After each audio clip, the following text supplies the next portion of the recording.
Good evening. I'm Dr. Kanisha Zimmerman from Duke University. On behalf of the ABC Science Collaborative, I'm pleased to welcome you to our COVID-19 in the Classroom seminar series. We will focus tonight on school nursing and on methods to provide safe care and protect everyone during the uncontrolled pandemic. Next slide, please. So just a reminder about our disclosures, and next. We are, again, very excited to have you join us this evening. We're going to give an initial presentation, which will be done by Dr. Ibekun Akinboyo, and then we'll take questions from the comment section in the YouTube chat that will supplement our presentation with some of your questions. Those that aren't answered during the webinar will actually be combined with additional questions and into a frequently asked questions spot on our website. Or included in future webinars. You can access, as usual, our webinar slides and videos at our website, seen here. Next slide, please. Next slide, please. So we also recognize that many school districts have many different resources in order to fulfill nursing needs. And so we recognize that and want to make sure that this talk is also applicable. Things like the school health advisory councils may be helpful in applying some of this information that we talked about today. Next slide, please. And with that, I'll turn it over to Dr. Akinboyo. Thank you. Good evening, everyone. So we'll start off just discussing, I think, what a lot of people may already know, but it's worth reminding us about, particularly with the headlines that have come out this week, and the fact that we are going to discuss transmission and personal protective equipment during our webinar today. So just talking again about how COVID-19, so SARS-CoV-2 is the virus that causes COVID-19, how COVID-19 is transmitted. So the virus that causes this disease is most often spread through air, but in the context of coughing and sneezing, which means that the droplets that are released when you cough and sneeze can lead to an infection in someone that's close to you. We've often said less than 6 feet. And the close to you also means close personal contacts, which includes touching and shaking hands, particularly if people are not washing their hands, or through touching your nose and mouth and eyes. As we said earlier, in the earlier course of the pandemic, just limits how often you touch your face. The things that work are remembering the 3 W's, wear a mask, wait 6 feet away from those that are not in your household, and wash your hands. Next slide, please. The reason why this is here is just to remind everyone of this concept of the Swiss cheese model. So nothing by itself is what we need to focus on. They all kind of work together. And the goal here is to prevent COVID-19 transmission. All layers are important because one layer by itself is not perfect. So social versus physical distancing is really more what we're talking about. Wearing a mask, washing hands, or wearing a face covering. And then, of course, testing, particularly for those that are symptomatic or asymptomatic but exposed, and getting those results fast enough to ensure we can trace contacts. Next slide, please. Partly understanding transmission is also related to understanding symptoms in children. I think the unique thing about COVID-19, and one thing that has been quite difficult to manage, is the fact that people can spread, including kids, can spread this infection even without symptoms. But there are quite a few kids that show up with symptoms. The most common symptoms remain cough and fevers. Not every child will have a fever. Some may have fatigue, headache, some soreness, certainly a cough, or could have abdominal pain, diarrhea, and nausea. The reasons for these symptoms may vary. It could be related to COVID-19, but as we're entering into influenza season, of course, there are many other viruses that could cause similar symptoms. Next slide, please. So the NCDHHS, our state guidance, and the Strong Start School Kit incorporate some of the symptoms, not all of them. And it's important to note that it's not all of them that are incorporated into the screening guidance. And it's the Swiss cheese model for a reason. We can screen for some things, but if there are symptoms that may not be here and a child develops symptoms later in the course of the day, it's important to have a plan for that child. But what does this guidance say? If you look at the different prongs, so how can we screen for COVID as children show up to school? If they have no flags, it could be through an app or in person, they can proceed to school. If they're exposed but have no symptoms, the preference in this context is to ensure they quarantine at home and not come up, participate in virtual schooling and not come for in-person schooling.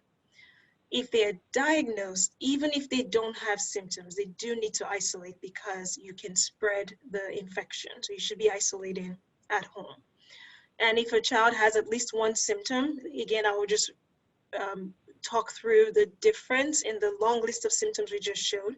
Here, these are the higher risk symptoms. So fever, chills, shortness of breath, a new cough or new loss of smell and taste. Those have been associated with the COVID-19 diagnosis, and these children should be screened out and should not be in school, in-person school. Next slide, please. So switching gears a little bit, where our focus today is not just on the background information, and we only have a couple more slides on background and we'll address questions as they come in. But school nurses, as well as educators and our teachers, are vastly important in ensuring that kids can be educated safely. In particular, the school nurses help with healthcare services, so kids with chronic health conditions, and you all know this, is just reiterating why it's important to have access to school nursing, even if it's in various forms. So dealing with chronic health conditions, helping with inquiries and managing illnesses, educating about health. And I think during this pandemic of misinformation, school nursing has become even more important to educate our students, staff, and teachers on the correct information around COVID-19, helping to inform plans, so both emergency plans and training staff, say for example, with how to use masks properly, and then also assessing health. So not necessarily doing just the screening. I think every school district is coming up with plans to incorporate screening into coming into school in some way, but having some standard health assessment and ensuring the school environment is safe. So our next slide goes into the detail. Next slide, please. This was alluding to kids that may have special needs and may require nursing. So their special needs can cover a vast number of situations in a child. It could be that they need help with feeding. It could be that they have some chronic condition. It could be a developmental delay. But one thing to point out is they may also not be able to consistently comply with mask wearing, or interacting with them may not be done as efficiently if we have our typical cloth face mask. So in those situations, it may be worth considering a mask with a clear panel. We've talked about this in our webinar, just trying to talk through speech therapy, for example.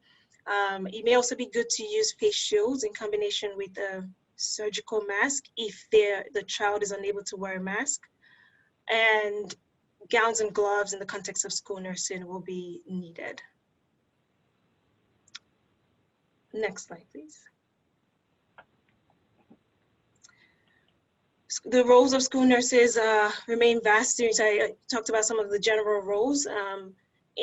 During the COVID-19 pandemic, they are the eyes and ears of public health and even primary care. So a pediatrician by training, we certainly rely on our nurses a lot, and particularly those that interact with the school environment on a consistent basis. These are numbers that came out of the National Association of School Nurses. They noted that already over 60% of school nurses have been involved in discussions regarding COVID-19 precautions and plans. A lot of them have a number of critical activities, including 48% answering phone calls directly from parents and the community, 45% educating staff members on COVID-19 prevention strategies, and a number of them helping with medication and updating school health policies. So the goal here is to ensure that we're adequately answering questions that come up from school nurses, because they are the fund of knowledge for a good number of our school districts, and ensuring that they're kept safe as a group. Next slide, please. NCDHHS has also standardized what the recommended PPE that might be available both for nursing and delegated staff in recommended cleaning and hygiene items. And this is just taken directly from the Strong Start guidance. So cleaning items include soap, sanitizers, cloth face coverings and gloves, Personal protective equipment include face shields, procedural masks, gowns, and gloves. And I think most people already know that these are available, but just ensuring that there's a consistent supply of these items will be a good idea. Next slide, please. And I think this is probably one of our last slides on background. So the advice the school nurses can share are the advice you've already been given, and the advice we'll say we provide to the community at large. So prior to standardizing anything with in-person school, we have to ensure that there's personal responsibility in staying home when you're sick. And this applies to kids, but also to staff members as well. Avoiding touching of our face, covering coughs and sneezes, and cleaning surfaces on a consistent basis, and including washing your hands before and after cleaning and just before interacting with others. Next slide, please. So, Dr. Akinboyo, the state has advised schools to have a health room in a separate area for COVID-19 symptomatic students and staff. How does staff designate which students should go to the school health room or to the COVID area room? Yes, it's a very good question. I very briefly, can we go to the next slide? Just let me see if we have anything alluding to this. Yes. So I very briefly alluded to the fact that we may not always know if a child has COVID-19, and we're going into flu season, so there may be many symptoms that a child might have that may not be related to COVID-19. And so we don't want to put children that have an illness with children that have COVID-19 and lead to transmission. So what are practical ways we can address this? So students displaying signs of infectious illnesses that are consistent with COVID-19 may include fever or cough, maybe a runny nose, but that seems less likely. It's important that a teacher or staff member excuses the student from a classroom setting. And remember, we're talking about what occurs during in-person schooling. So if there's a cohort or pod, just making sure that child is excused. And that designated person takes the student to another designated area. Now, these areas can be small. I know a lot of school districts are considering using larger areas, such as an auditorium, to assess or evaluate a child that has an illness, because that would allow you to space them out. If a child is comfortable enough to wear a mask, it's important to ensure they keep their mask on even while they're being evaluated, and ensure that they're in parallel their efforts to contact their parent or caregiver so that they can pick them up and seek attention if needed. If multiple students have to be placed in a room together, just ensure that there is consistent mask use across the board if possible, and at least 6 feet of distance between them. Next slide, please. The CDC has come up with even more specifics about how to evaluate kids. We will not go through the entirety of this today, but note that it's available. We'll also include it in our frequently asked questions as a resource, and it can help with divvying up who's sick, who's not sick, and how quickly they need to be seen. Next slide, please. So I'll ask this one of Dr. Weber. What type of PPE should the school nurse have when managing COVID-19 positive students? Well, first of all, we would hope the school nurse would be only managing a person with symptoms that are consistent with COVID. A known COVID patient should be home in isolation for 10 days, at least 1 day without a fever and with symptoms improved. So the school nurse really should not be managing known positive patients. But if they're an unknown patient, then you can see here the patient, the student should have a mask on. The nurse ideally should have at least a mask, preferably, potentially an N95, and eye protection, as well as gloves. A gown is useful, but it's not key. It's really the eye protection, the mask, and the gloves. There, and the mask ideally would be a medical mask, which in addition to filtering out any particles in the air, would have some fluid resistance as well. And the eye protection could be some type of goggles or a face shield. Thank you. Dr. Akinboyo, as a school nurse, what should happen when students present to the nurse with symptoms of headache and stomachache and nausea, but not fever? Should we keep them out of class? Yes, so I think in this current environment, it's hard to say this is definitely COVID, this is definitely flu, this is something else. Of course, we can still see mild illnesses or someone ate something bad that morning.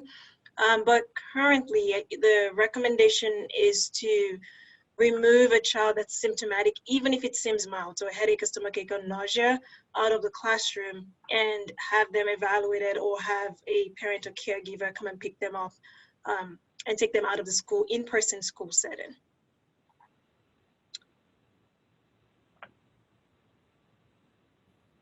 Thank you. So I think this next slide was actually related to that, the bottom question on the last slide that I apparently didn't address, but how do we isolate kids if you have multiple children that have similar symptoms at the same time?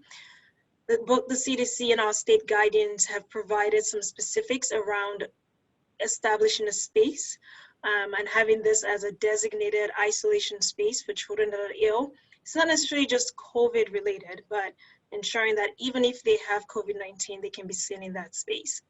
So what should those isolation rooms look like? The school should plan to have a room that's designated to isolate students and staff members, because unfortunately we do have staff members that could start to have symptoms while at school. If there's a designated person that can help with evaluating students, so even if it's not the nurse, I know some schools may not have nursing there every day, but even if it's not the school's nurse, there should be a designated person that is assigned as the evaluator for that day for kids that might be ill. You can take that student to the designated area until there's a transportation that's been arranged to pick up the student. And as I mentioned before, if there are multiple students that need to be placed in the same area, just ensuring that there's consistent mask use if safe. Next slide, please. So, Dr. Weber, for staff who travel between multiple schools, how can we decrease the potential of spreading the virus from one school to another? And if we're in contact with someone who tests positive at one school, and if we've traveled to other schools prior to learning that information, will it be necessary for staff at the other schools to quarantine because we possibly expose them as well? So the answer is, to the extent possible, one would like to compartmentalize people moving and intermingling. That increases the risk that if one's positive, there will be more transmission and/or certainly more people who would be sent home for a 2-week isolation period. And I should say it's not only staff, but it's, contract workers, other people going from school to school. And to the extent possible, one would like to minimize people going into each classroom, again, to the extent possible. So if you had, one teacher who taught whatever typing skills, instead of going from classroom to classroom, to the extent you could do things virtually and not have multiple people coming in, that would be useful.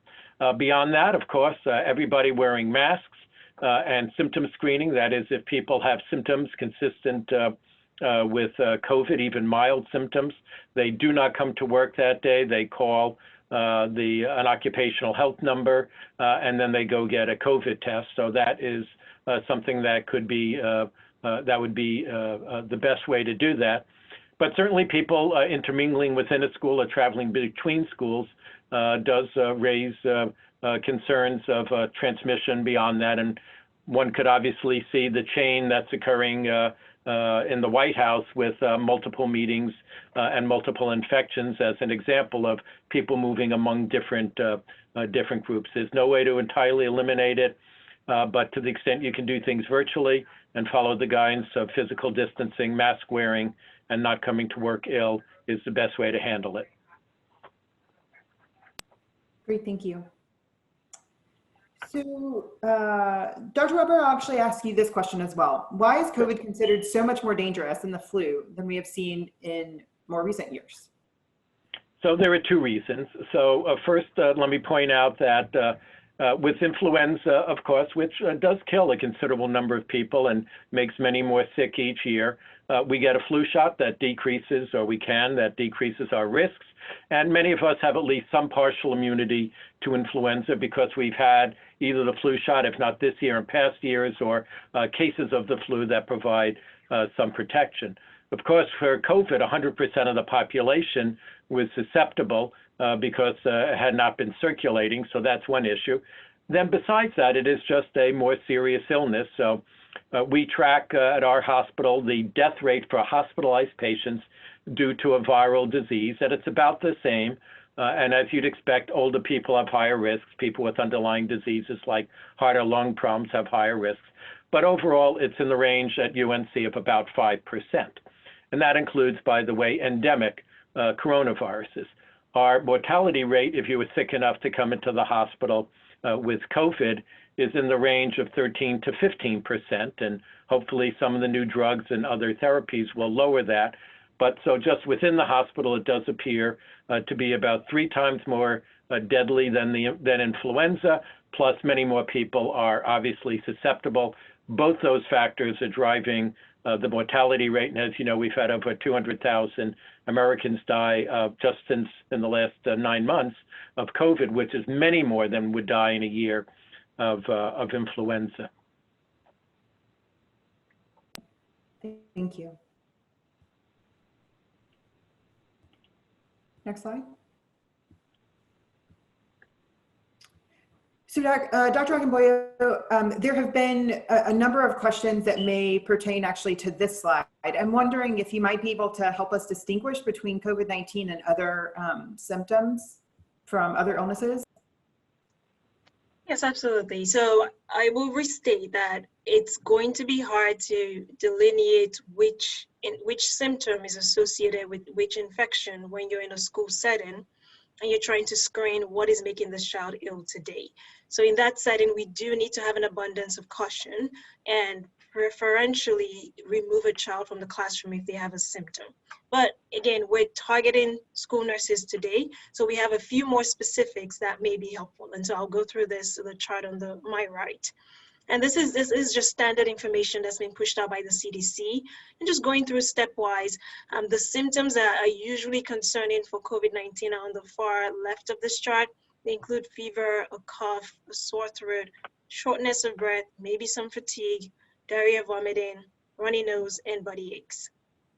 If you're concerned for strep throat, usually they may have a fever, they may have a sore throat, may have some GI symptoms, diarrhea and vomiting, so the purple check boxes, and some body aches, but should not have shortness of breath, should not be coughing significantly. So if someone says, I have strep throat and they're coughing, you know those two things don't match, but presumably they should not be in school in person that day.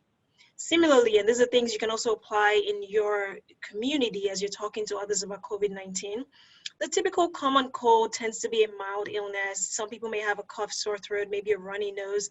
They may feel a little more run down than usual, so the lighter blue checks going all the way down, and they may have some muscle aches, but they don't have high spiking fevers, they're not short of breath and look significantly ill.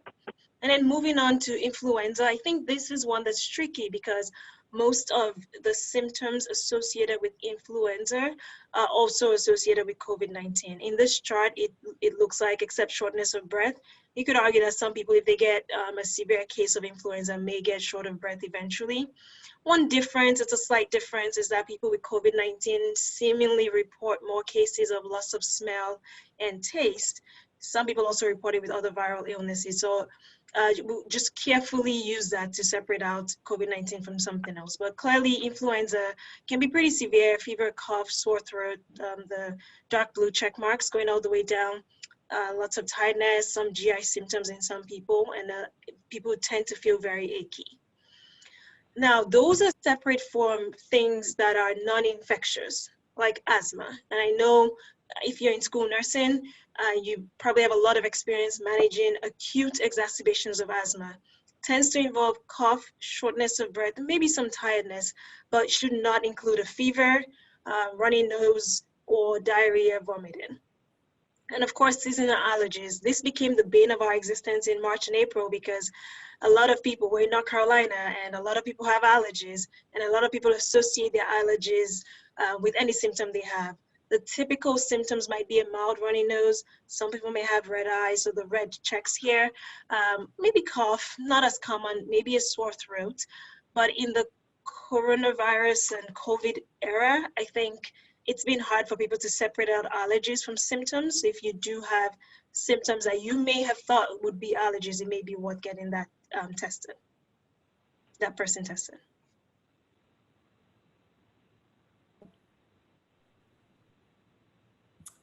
Thank you. I think actually I'll turn it over to Dr. Benjamin to ask a couple of questions perhaps out of the chat. Great, thanks. The first question, and Dr. Akinboyo, I think you just commented on these, but because they'd come up again, if you could just hit one or two quick highlights.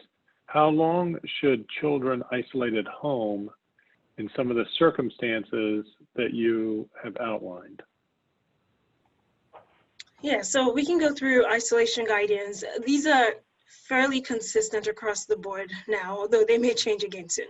So if a child is infected, if a child has a positive COVID test, and actually if anybody has a positive COVID test, they are required to isolate in their household for 10 days. And that 10-day timeline came from studies that have shown that you decrease your viral transmission at just about day 7 or 10, day 7 to 9. So by day 10, we should not be seeing viral spread. Keep in mind the 10-day isolation cannot really be shortened for anyone that's positive, even if their symptoms improve. So 10 days after a positive test. I don't think it's particularly noted on this slide, but this is just for screening. If a child is exposed, again, if anyone is exposed, they're supposed to quarantine for 14 days from the date of exposure. An exposure is defined as either a household, you live in a household with someone that has COVID-19, or you spend 15 minutes, less than 6 feet, with someone that eventually got diagnosed with COVID-19. The tricky part here, of course, is that if you're wearing a cloth face mask if you're applying the state's guidance and wearing a cloth face mask and you're less than 6 feet, you are required to quarantine after exposure to someone with COVID-19. In some other settings, some people consider that a low risk exposure, particularly if you're wearing a surgical mask. But to reduce any confusion, if you're less than 6 feet and spend over 15 minutes with someone that is subsequently diagnosed with COVID-19, you're supposed to quarantine at home for 14 days. I think those are the two numbers that we should keep in mind. There are a couple of other things that float around in the healthcare setting about immunocompromised patients, but that may be for a different audience. Great, thanks. And then this one may be a little, I'm going to skip this one around staffing recommendations because that's a little bit out of scope. Maybe we can talk as a team offline about school nurses, 1 full day versus 2 partial days in a week. That may be a little bit out of scope for the ABC team. And then I know you touched on this, but maybe just to hit the highlights again, handling the student with asthma and shortness of breath. So I would assume a child with underlying asthma and who then develops shortness of breath. Do we place a student with shortness of breath due to wheezing in an area that's kind of designated as COVID care for our school? In our current environment, I would say yes. I think depending on what additional support you have to provide for that child, it would be important to care for them where you're caring for others that might be ill. It would be a good idea to separate them out from others. And so if, for example, you do have to provide a nebulizer treatment to someone that became suddenly ill, it would be good to have a separate room, separate from others, because a nebulizer can have some splash or aerosol generated with it. It's very minimal and not a main form of transmission. And because we don't know if an infection is causing that asthma exacerbation, it may be good to see them separately. But if it's just an asthma exacerbation, you need to monitor them. They get a couple of puffs of an inhaler. They can be in the same setting as others that might be ill, ensuring that they stay 6 feet away from others. And for the children that can still wear a mask, they should keep their mask on. Okay. And this one, well, because nurses are assigned to multiple schools, are there recommendations for the school day when the nurse is not at school? So I think Dr. maybe Weber Dr. addressed Akinboye. this earlier, just to make sure I understand the question. It's likely if you need to evaluate a student and the school nurse is not present, are there recommendations for that setting?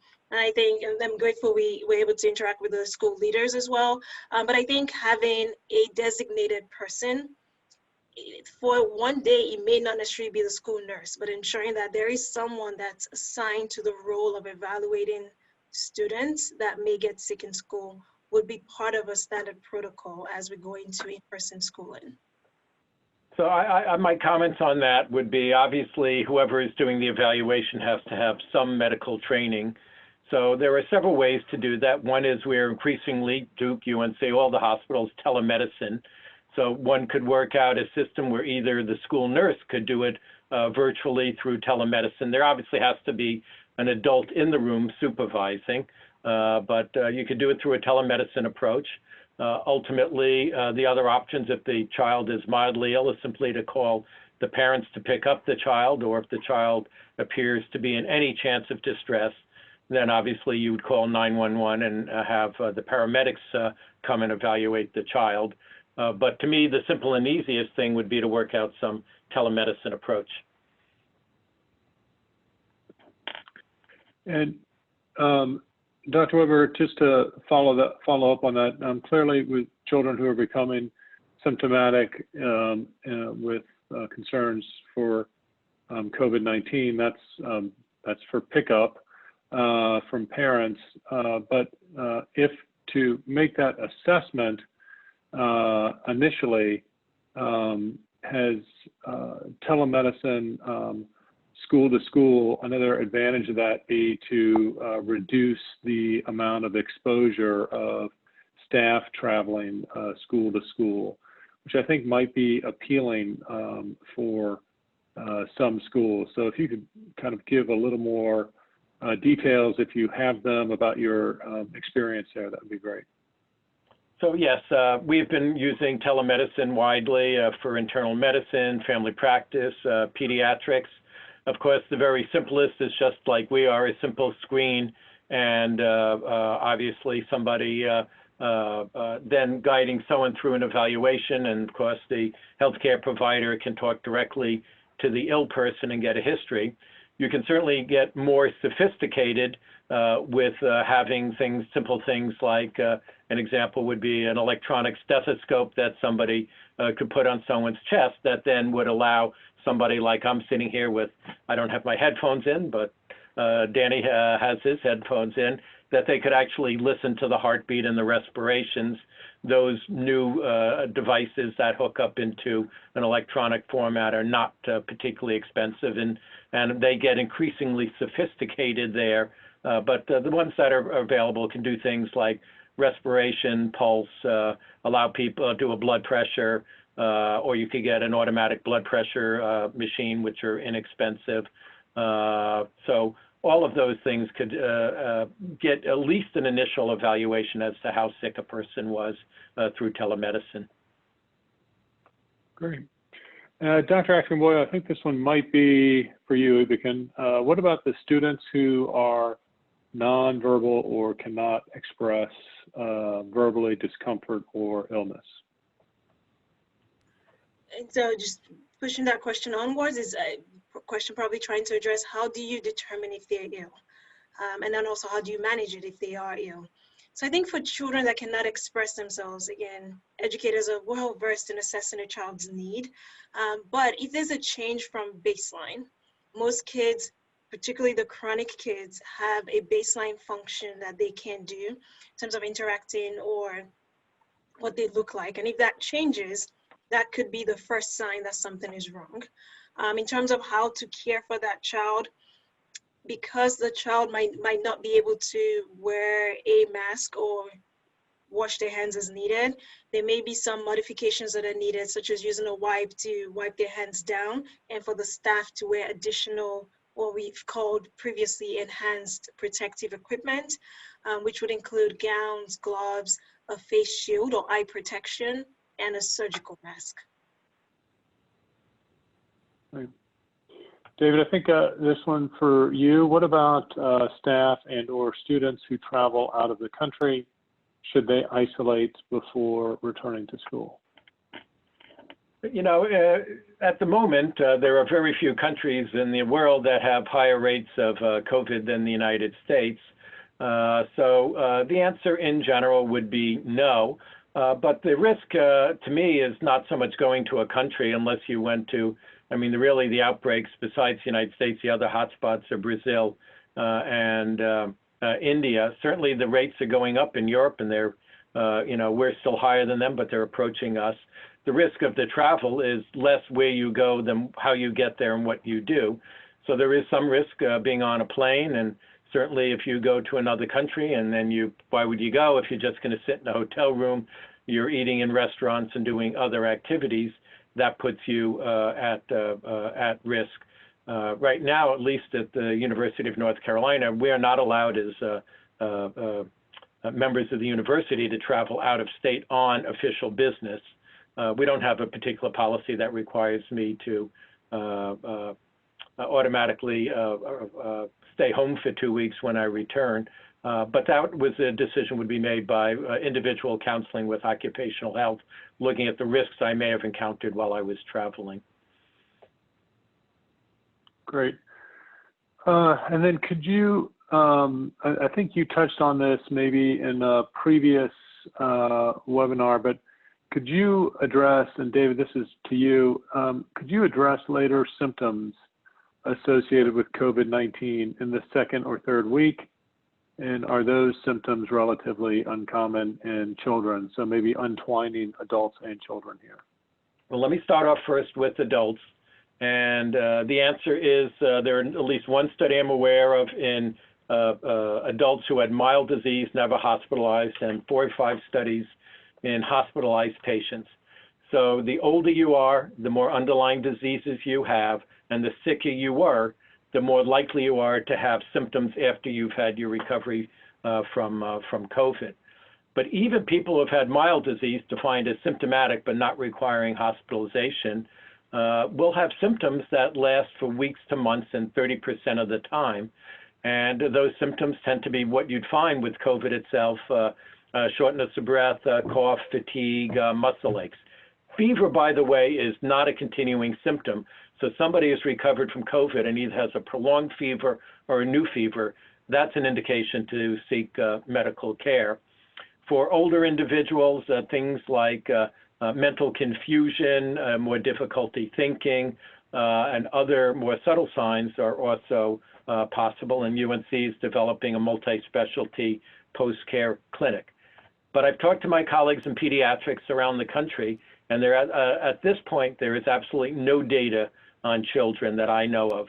Now, again, there are 60,000 published papers. I don't know, I've missed something. But, you know, I'm not aware of studies looking at a child who had COVID, either asymptomatically or symptomatically. And of course, it would be by age to see 6 months, 3 months, 6 months. Do they have more difficulties in school? Does it precipitate learning disabilities? Do they have more problems interacting with children of their own age? Are there behavioral issues there, underlying problems like shortness of breath? It's something I think just absolutely crying out for good studies, but there isn't data to answer that question. Great. And then, Ivican, I think this one is for you around the why quarantine for 10 days in one situation and 14 days in another. And I think this relates to testing and the pre-symptomatic phase. But if you could clarify that, why the differential in the 10 versus 14? Yes, so repeating first of all what the isolation is. So someone that's positive today is isolated for 10 days from today. The reason behind that is we've had a lot more studies about how this virus spreads and how long you shed when you're positive. Yes, you can spread the first probably 2-3 days prior to showing symptoms. Start showing symptoms, you can spread for the next just about 5 to 7 days. Some have pushed out to, I think the longest we've seen in a normal healthy host is about 9 days. However, you can find viral fragments for weeks and weeks and weeks. They're just not live viruses that can spread. So that's where the 10 days comes from. The CDC has said a normal healthy host or a normal healthy person that gets this infection was likely shedding a few days before we realized they had the infection, and then will likely not be shedding or spreading the virus at about day 10. That's where the isolation comes up. However, if I'm exposed, so I don't have the infection yet, but I'm exposed to someone that has the infection, it takes a little while for the virus to replicate. So the virus has to grow enough in your body to then lead to symptoms, or for some people, even if they don't have symptoms, to mount enough of the viral particles that they can spread it. And so that timeline, it's about 2 to 5 days for most people, but I think it does extend to that 2-week point. And so that's where the 14-day comes from, which is when you're exposed, we have to wait about 14 days to be safe that you are not infected and you're not going to spread it to other people, whether you realize it or not. I think that often leads to a question about why don't you just test and then end your quarantine, because then you know you don't have it. But as we've said in other webinars, you can't test your way out of a quarantine. I think Dr. Weber said this best during our last one, because a test is just a snapshot in time. Sure, you can get tested today after an exposure and you're negative, but that does not mean you don't have the infection tomorrow or the day after and can still spread. So longer duration after exposure, because there's a potential your infection could start later. After you've been infected, it's a shorter duration because we have a lot of studies that have counted the number of days people are shedding viruses, and we have a better sense of that. I mentioned this very briefly before. I will say it again. If people are immunocompromised, so for example, if you're talking about a child with cancer, that duration is a bit longer. I didn't want to confuse things. I'm not tossing out too many numbers, but that's double the typical duration for a normal, healthy person. Great, thanks. Dr. Zimmerman? Sure. Dr. Akinboye, I wonder if you might readdress the issue of testing, specifically around kids who may have kids or staff members who may have symptoms and then go for a test and then have a negative test. Tell us about when they might be able to come back, and contrast that potentially with what you just said about exposure. Yes, it's hard to target all of those different reasons why people might be symptomatic. So if they're symptomatic after an exposure, they should get tested for COVID-19.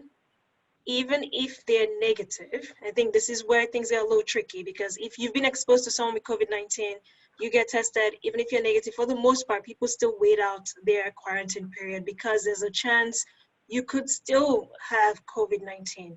So you wait out your 14 days no matter what. If you have a symptom from something else, someone might have a bad GI bug or may actually have influenza, hopefully not if people get vaccinated and stay away from those that are sick.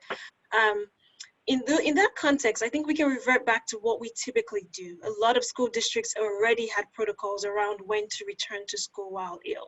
So if it's not COVID-19, it's some other illness, it's resolved. Most often within 24 hours, you can return to a school setting, in-person school setting. So for those, I would say we can revert back to the standard schools protocol around managing children that are ill.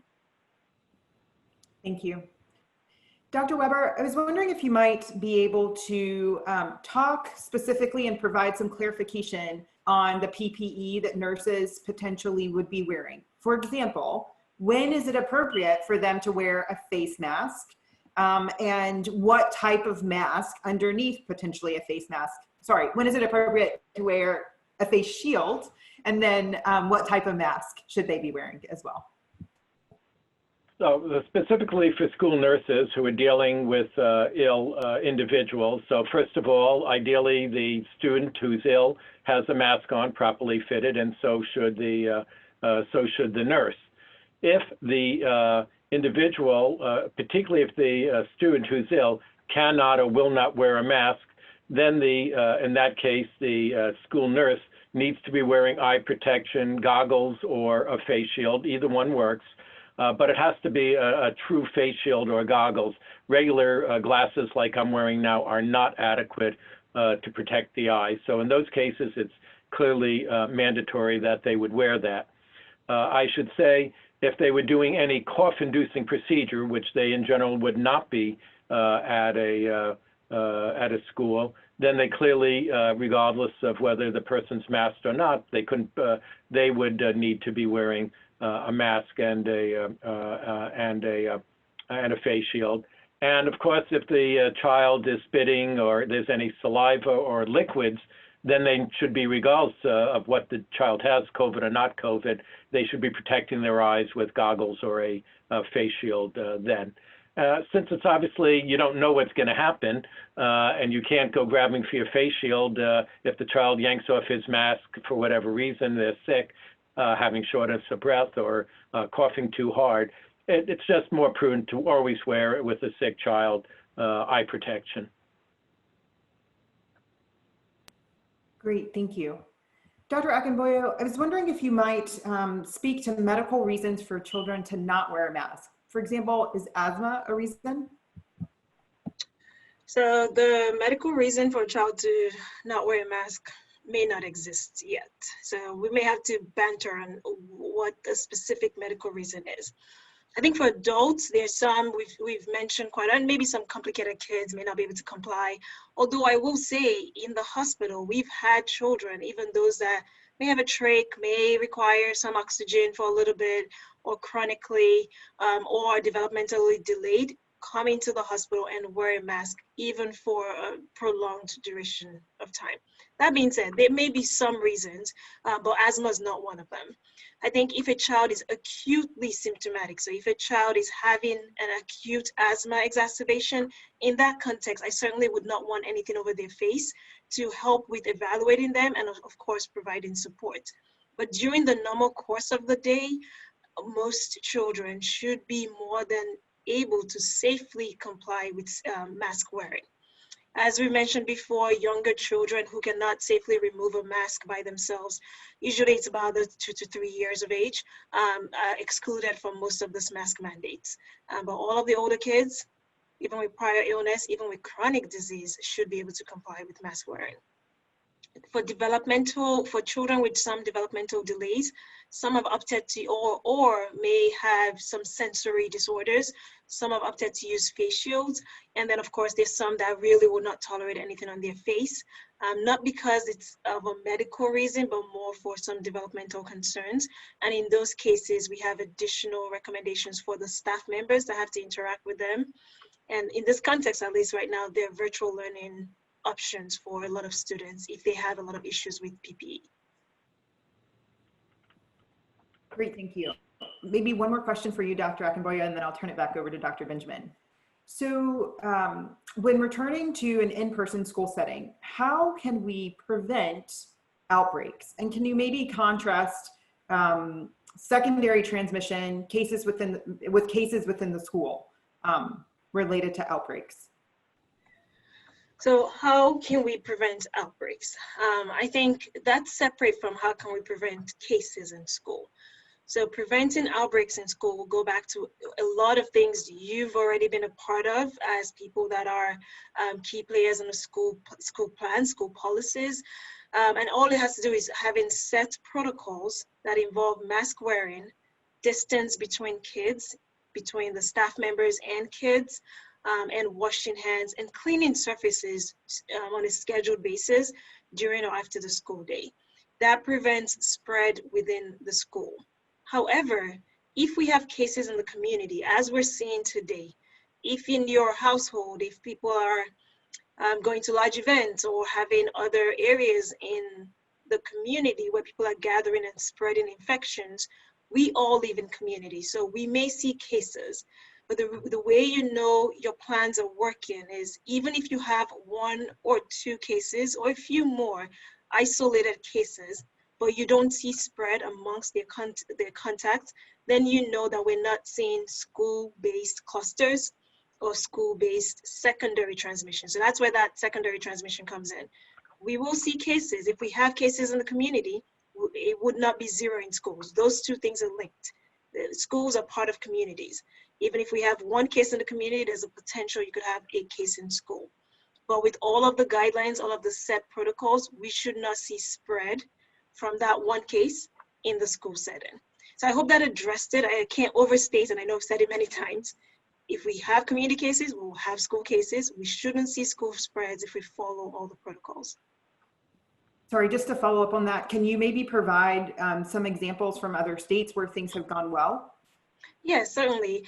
We often remember the cases where things did not go well. So I think a lot of people have alluded to the camps in Georgia, and a lot of what we've talked about were not followed in those camps.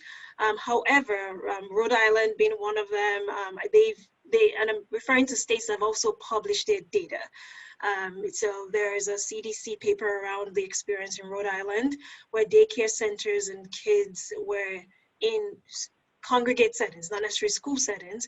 And there were a few cases noted as their community prevalence went up and down, but they did not see any secondary cases, so no school-based transmission, even though they noted cases.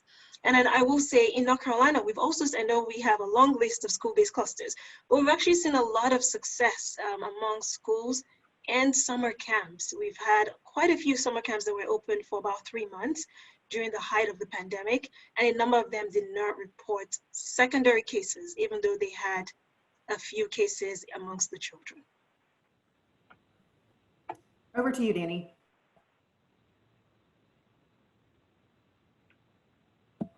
Danny, we can't hear you. Thanks, Kamisha. Sorry about that. So David, what type of mask should a school nurse wear?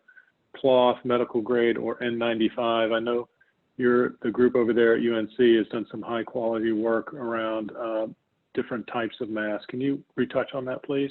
When assessing a symptomatic student in the school setting? So ideally, the nurse would wear at least a medical grade mask because we know if it's declared a medical grade mask, it has a certain fit capability as well as a filtering capacity. And I should say you can improve the fit of many masks just by a simple little hair clip or device that fits behind the head and pulls the mask a little tighter. And we use those in the hospital. They cost about a penny a piece, and they're reusable. Ideally, your nurse would be in a fit-tested N95 respirator because the symptomatic person in North Carolina at the present time has about a 10% chance, roughly, of having COVID. That could go up or it could go down as we during respiratory season. So ideally, they'd be in a fit-tested N95 respirator. But if they had not been fit tested properly, which you need to be, they come in different sizes. You need to know how to put it on. Then eye protection or face shield plus a medical grade mask should be sufficient to prevent any risk to the nurse. Great, thanks. And this is, to your point, David, really reemphasizes the state's emphasis on documenting no symptoms prior to coming to school and not sending children with symptoms to school. One item that's kind of a re-question that I'll go ahead and take on, and which is how should we handle students who continually pull down their own face coverings? In the mainstream curriculum, in the mainstream population, no mask, no school. No mask, no going into large gatherings with other people, close up, face to face. School is no different than anywhere else. In the adaptive curriculum, it's a very different situation. It's a more nuanced situation, and those data and that information had an hour-long webinar that's been previously posted on the ABC website. And this goes back to Dr. Akinboyo's point about from a strictly medical perspective, such as a diagnosis of asthma, we don't have such a reason. That's in contrast to the children with substantial special needs who are in the adaptive curriculum that have a multifactorial process going on and requires a much more nuanced and individualized approach and support for those teachers, staff, children, and families. With that, Dr. Zimmerman, I believe we're coming right up to the top of the hour, and as usual, Kenesha, you'll have the last word tonight. Thanks, Danny. We've really enjoyed spending time with you guys as usual. We are excited every week to have you, and looking forward to spending more time over the course of the next several weeks. I hope that you have a great week, and we will see you next week. Have a good night.